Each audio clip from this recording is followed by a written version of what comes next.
and all the time. Happy and blessed Sunday sa inyo tanan.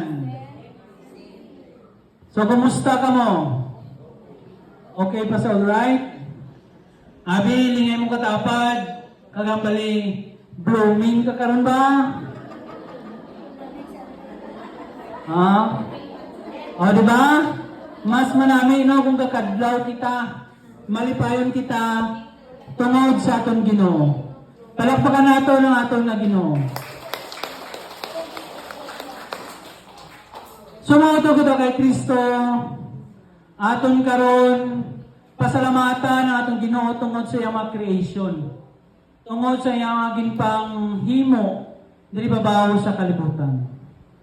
Sumuto ko kay Kristo, ang pamangkot amo ni nagakabala ka kabala sa imong adlaw-adlaw nga kinabuhi. Nagapalibog kabala sa imong pangadlaw-adlaw nga pangsinarayo. Tungod kay nagakabala ka, kang nagakalibog kita, mapildigit kita. No? Mapildi kita sang kapigaduhon. Mapildi kita sang sakit. Mapildi kita sa mga utang. Mapildi kita sa mga kakulangan kag mga problema sa atong kinabuhi.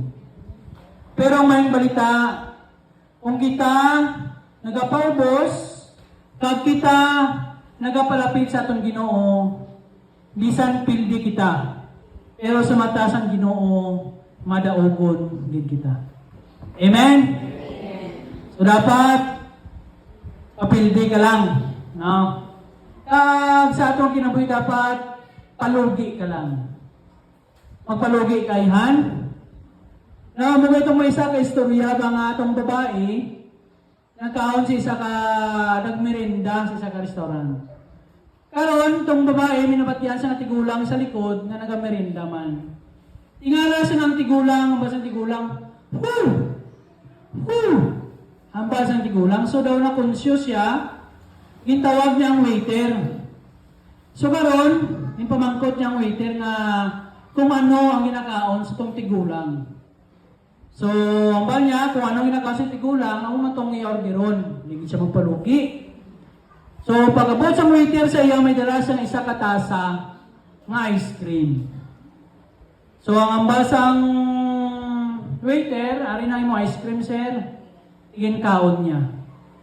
So, tingala siya nga gaway man sang lain o manamit. Ikaw mo